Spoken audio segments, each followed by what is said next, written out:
Halo, Shalom, salam damai sejahtera bagi kita semua. Terpujilah bagi Tuhan, Sang Pemilik alam ini. Tuhan, Bapa yang kita sembah dan yang dipermuliakan, Sang Pemilik tubuh dan Sang Pemilik raga. Bapak, Ibu, Saudara yang dikasih dalam Tuhan, kasih dimanapun berada. Edisi hari ini saya mau bersaksi. Kalau saya pergi bersaksi di gereja sekarang masih di lockdown. Dan banyak gereja yang sementara tutup akibat karena pandemik 19. Tapi kali ini saya bersaksi lewat rekaman video supaya menjadi berkat bagi kita semua. Pada tanggal 23 saya berangkat ke Satui 23 Desember 2020. Seraya ingin berkumpul bersama keluarga untuk merayakan perayaan Natal. Dan di sana saya berkumpul dengan keluarga, bersuka cita. Dan tanggal 25 kami merayakan bersama-sama, yaitu hari kelahiran Tuhan Yesus. Selama saya berada di rumah di Satui, seperti tidak ada sesuatu yang saya rasakan di dalam kesehatan saya. Semua kondisi aman-aman aja. Tetapi pada suatu hari, sekitar pada tanggal 26, istri saya terasa capek karena sebagai seorang suami saya merawat istri. Lalu saya pijitin karena badannya pegal-pegal dan juga dia suhu badannya panas. Dan itu saya perhatikan, saya urut setiap malam, memang badannya lemah. Dan hari-hari kami lewati bersama anak-anak di rumah bersuka cita. Di antara kami tidak ada yang terasa ada seperti kayak sakit parah, tapi hanya biasa-biasa saja. Dan pada tanggal 30, saya seperti kayak tidak ada badai, tidak ada topan, tiba-tiba hati saya bergerak untuk pulang ke Balikpapan. Lalu pagi itu, saya seperti keringan kaki, lalu berangkat mengambil tas, berangkat ke Balikpapan dengan naik travel. Lalu setelah tiba di Balikpapan subuh tanggal 31, badan ini mulai sudah terasa tidak enak. Badan mulai merasa meriang, rasa tidak nyaman. Saya berpikir itu karena capek. Lalu saya minum bodrek dan sesaat kemudian meriang saya hilang. Lalu malamnya tanggal 31, malam tahun baru, sesungguhnya saya harus bersama dengan keluarga. Tapi malam itu saya diliputi dengan bermacam-macam sesuatu yang terjadi dalam hidup saya. Yang pertama, badan saya mulai panas tinggi, demam tinggi, gak bisa tidur, dan meriang semua badan saya, tapi tanpa batuk. Dan satu malam saya tidak bisa tidur, menahan rasa sakit meriang, menunggu pagi untuk saya harus mencari obat. Dan tanggal 1 Januari 2021 pagi, semakin naik suhu badan saya, semakin saya tidak enak badan. Kemudian napas semakin mulai tersengal-sengal. Lalu tanggal 1 itu saya mau ke dokter, tapi karena tanggal 1 tanggal merah tidak ada dokter. Saya tahan. Saya pergi cari obat lagi, yaitu paracetamol untuk menurunkan suhu badan saya. Dan puji Tuhan, saya setelah mendapatkan paracetamol, saya minum. Lalu suhu badan saya turun. Tetapi itu hanya sesaat. Lalu kembali lagi badan ini meriang. Seluruh tulang-tulang sakit. Seluruh pergelangan sakit. Dan suhu badan semakin naik. Saya minum paracetamol, minum obat. Lalu saya bungkus badan. Lalu mulai terasa ringan.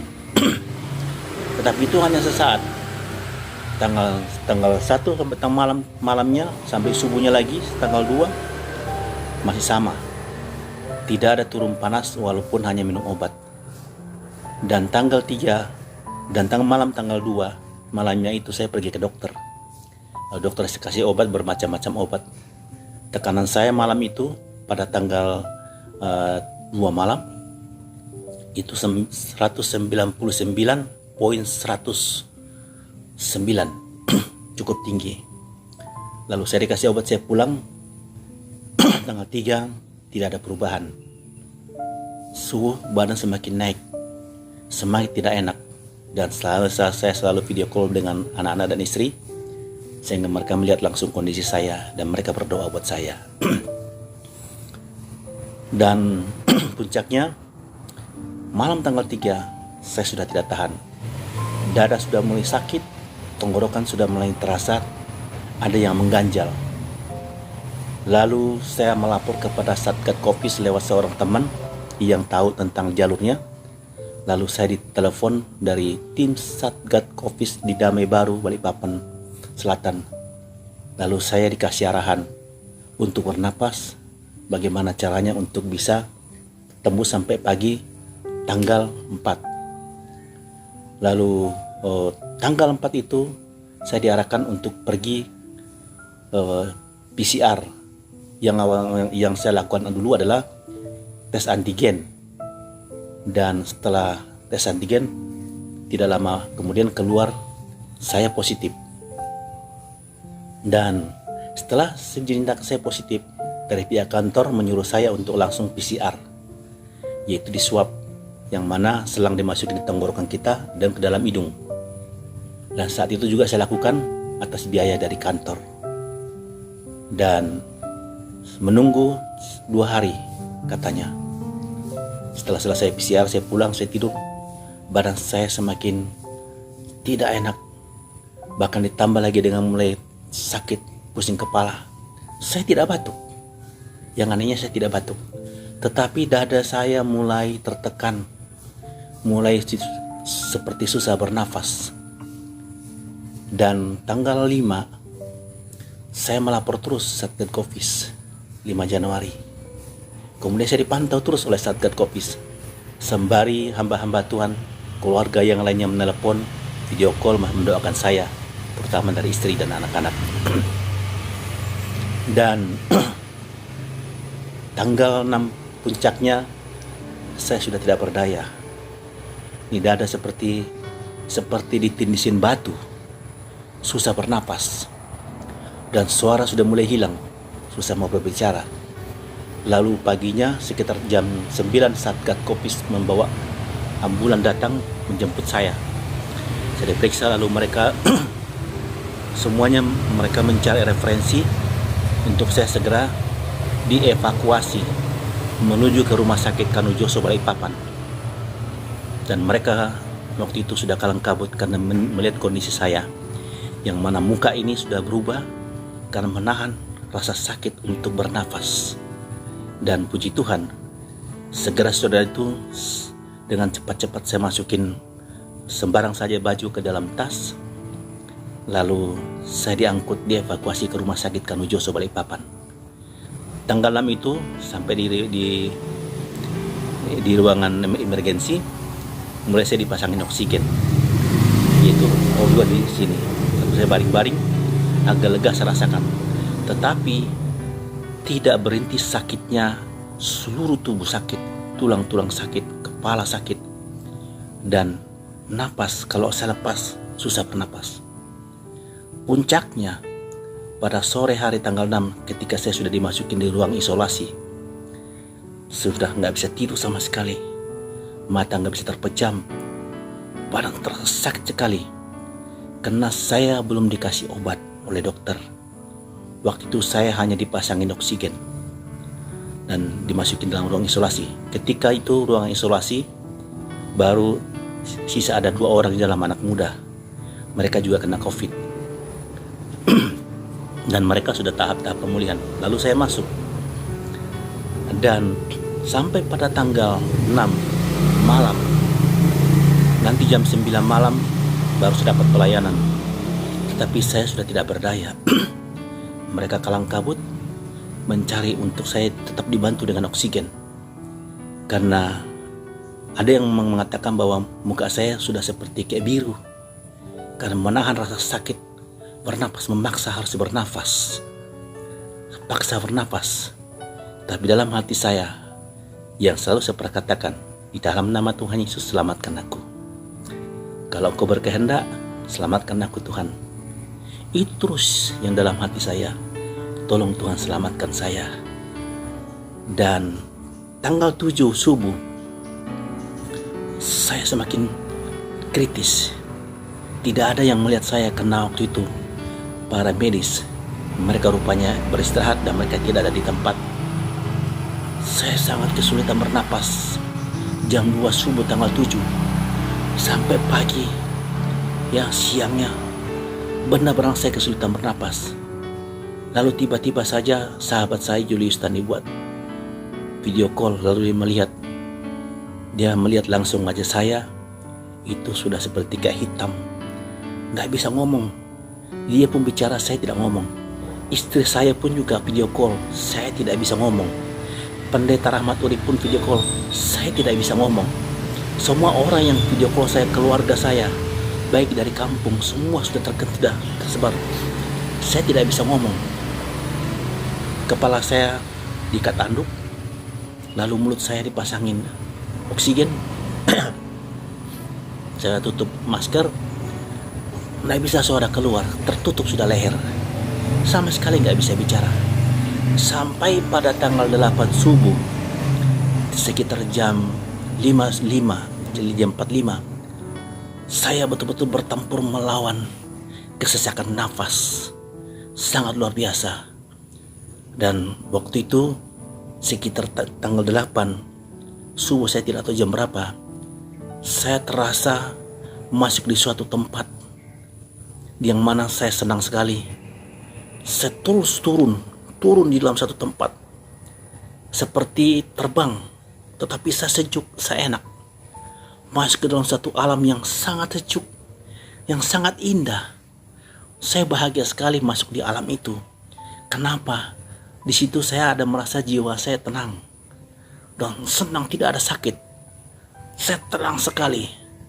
Ada di dalam suasana itu, terus tenggelam sampai sedalam-dalamnya. Lalu saya melihat alam yang begitu indah. Saya melihat dunia yang sangat luar biasa. Lalu saya sangat bahagia di sana. Luar biasa saya senang melihat keindahan. Di mana waktu itu kondisi saya antara mimpi dan tidak, atau saya memang dalam keadaan saya tidak tahu. Lalu itu hanya sesaat. Bahagia sekali saya. Lalu tiba-tiba saja saya merasa kok ada basah di badan saya. Lalu saya terkejut. Ternyata baju saya basah, keringat. Rupanya pada pagi itu mungkin saya koma. Dan roh saya mungkin sudah, saya tidak tahu bagaimana prosesnya sampai saya bahagia sekali pada pagi itu. Dan puji Tuhan, begitu saya sadar baju saya basah dan napas saya sedikit mulai bagus. Walaupun tidak bisa bicara, suara bisa keluar, tapi saya ngos-ngosan sampai pada jam 5 subuh. Dan puji Tuhan, jam 7 dah para medis datang, saya dirawat lagi. Saya ditanya, nggak bisa ngomong. Saya diberi obat dan terus dibantu dengan oksigen. Dan siangnya saya merasa seperti sudah mulai bagus, ringan dalam mengangkat nafas. Tetapi suara belum bisa keluar. Siapapun yang video call saya belum bisa bicara. Suara saya belum bisa keluar. Dan puji Tuhan, pada siangnya itu tanggal 8, saya sudah mulai bisa mengangkat nafas. Wajah saya sudah agak ada perubahan. Dan saya sudah bisa lirik kiri kanan. Saya sudah bisa melihat suasana di dalam kamar. Ternyata ada tambahan orang lagi 1, menjadi 4. Dan seri perjalanan waktu saya makan obat, mulai saya sudah bisa makan. Bubur saya sudah bisa makan. Dan banyak saran yang dikirim saya. Yang pertama, saran yang disampaikan oleh Pendeta Simon Petrus Kodwatu yang juga sangat peduli dengan saya. Leato tumpangan tangan. Dia memberikan kepada saya, tolong ambil minyak kayu putih segera. Kau hirup. Padahal sejak dari tanggal 1 saya sudah menggunakan minyak kayu putih untuk saya hirup. Tapi saya diarahkan lagi dan saya minum. Dan besoknya beliau mengirim herbal, yaitu bawang putih hitam, mengirim minyak kelapa asli, Lalu itu saya konsumsi serta mengirim ada obat herbal yang lumayan bagus juga saya konsumsi. Dan tanggal 9 saya sudah merasa nyaman. Banyak keluarga sudah telepon saya, walaupun saya belum bisa bicara karena suara bisa keluar. Dan terpujilah bagi Tuhan, tanggal 10 saya sudah bisa bagus makan, saya sudah bisa enak minum, saya sudah bisa mengeluarkan suara walaupun suara belum full, dan saya sudah bisa komunikasi anak-anak dan istri saya sudah bisa bicara komunikasi dengan banyak jemaat yang video call ke saya, yang suka mendoakan saya, baik jemaat yang dari GPSD Bukit Hermon, jemaat dari Gois, terutama Bapak Pendeta yang tidak pentingnya video call ke saya dan mendoakan saya, itu Pendeta Erwin, terima kasih. Dan jemaat-jemaat yang lainnya, bahkan sahabat-sahabat saya, semua video call, baik yang dari keluarga saya dari Papua, ya ponakan-ponakan saya yang dari Papua, semua video call, baik yang dari Ambon, dari Toraja, dari Makassar, dari berbagai tempat. Mereka sangat peduli dan mereka mendoakan saya semua lewat video call, dan saya bisa berinteraksi bertatap muka dengan mereka walaupun suara saya belum keluar. Dan terpujilah bagi Tuhan Yesus Kristus. Dan pada tanggal 10 sudah saya mulai lega, dan dokter mengatakan Bapak di rongsen, dan hasil rongsennya bagus, walaupun saya memang belum bisa tidur. Karena memang sejak dari tanggal 7 sampai tanggal 10 saya tidak bisa tidur, sama sekali tidak bisa, kecuali waktu itu saya masuk di dalam satu alam yang indah. Dan sampai sekarang pun saya masih susah tidur, tapi puji Tuhan tadi malam saya sudah lumayan bisa 3 jam. Itu mungkin karena pengaruh obat, karena dokter bilang bahwa bermacam-macam orang kena COVID. Ada yang bisa tidur, ada yang tidak bisa tidur, ada yang batuk, dan ada yang tidak batuk sama sekali. Dan paru-paru saya ini saya nyatakan di dalam nama Tuhan Yesus sudah bagus, karena dari hasil rongsen mengatakan bahwa Bapak hanya perlu pemulihan beberapa waktu. Jangan lupa konsumsi makanan-makanan yang sehat. Dan sampai pada hari ini, puji Tuhan, sejak dari saya keluar rumah sakit kemarin, yaitu pada tanggal 14, ya tanggal 14 saya dirujuk, tanggal 15 ya, tanggal 16 ya, tanggal 16 saya sorenya dikabari bahwa Bapak harus keluar hari ini juga. Lalu saya bertanya, kan dibilang saya masih harus perawatan. Baru perawat bilang, Pak, di luar banyak sekali antri orang yang akan masuk di kamar. Lalu saya melihat memang kamar ditambah lagi bed, ranjang, karena antri orang kena COVID pada hari itu. Antri orang, saya video melihat semua orang dipaksa untuk masuk kamar, ruangan isolasi. Dan dokter bilang kepada saya, Bapak karena cukup bagus istirahat di rumah saja. Dan kami ada sekian banyak orang yang sudah dianggap pulih dan dianggap bagus, lumayan kesehatan, malam itu juga disuruh keluar, disuruh istirahat di rumah. Dan saya pulang, mobil diparkir di depan oleh orang kantor, lalu saya bawa sendiri. Saya pulang, bersukacita saya pulang di rumah, saya berdoa. Dan puji Tuhan, hari ini tanggal 20 Januari 2020, ini hari yang ketiga saya ada di rumah. Tuhan berkenan, saya diberikan napas yang lega, saya bisa menghirup udara yang segar, saya bisa melihat kemuliaan Tuhan, dan saya bisa menyaksikan lewat video ini walaupun saya tidak ada di gereja karena kondisi. Dan saya dianjurkan selama 7 hari saya tidak boleh kemana-mana, diam di rumah, isolasi di rumah, karena saya belum di PCR lagi dan harus di PCR setelah selesai masa 7 hari. Sekarang saya sudah kuat, mengucapkan banyak terima kasih pada seluruh hamba-hamba Tuhan, baik hamba-hamba Tuhan yang dari Papua yang tidak pernah saya kenal selama ini, mereka menghubungi saya, baik hamba-hamba Tuhan yang dari beberapa gereja, terutama Bapak Pendeta Erwin dari Gois Gereja Satui, yang tidak pernah berhentinya setiap saat video call dan mendoakan saya. Baik Bapak Pendeta Rahmat Urip yang juga tidak pernah berhenti video call mendoakan saya. Baik Bapak Pendeta Simon Petrus Kodowati dari Handel yang juga tidak pernah berhenti menumpang tangan berdoa buat saya. baik pendeta-pendeta dari hamba-hamba Tuhan di kampung, saudara-saudara saya, baik kakak saya dari Papua juga, kakak saya dari Ambon, yang juga setiap waktu video call dan tumpang tangan mendoakan saya, yaitu kakak saya, Mama Yeri dan Bapak Yeri, yang tidak pernah berhenti mendoakan saya. Dan banyak lagi anak Tuhan, terutama pada pendosa dari gereja, Mama Afet, ketua ibu-ibu juga mendoakan terus saya. Bahkan orang-orang yang saya tidak kenal, saya didoakan karena mereka lihat di Facebook dan mereka lihat di beberapa di status saya. Mereka mendoakan saya. Betapa bahagianya saya didoakan dengan sekian banyak orang. Lalu saat ini saya berterima kasih karena saya sudah sehat. Tuhan angkat saya dari kesulitan yang mana kalau secara manusia saya sudah tidak ada, karena saya hampir dinyatakan gagal nafas. Dan bersyukur kepada Tuhan pagi ini saya bersaksi, kemuliaan hanya bagi nama Tuhan. Dan pesan dari saya buat Bapak Ibu kita semua, bagi Bapak Ibu yang ingin tahu kenapa banyak orang meninggal karena COVID. Pertama, orang yang meninggal di sekitar saya itu karena berbagai macam penyakit dalam tubuhnya.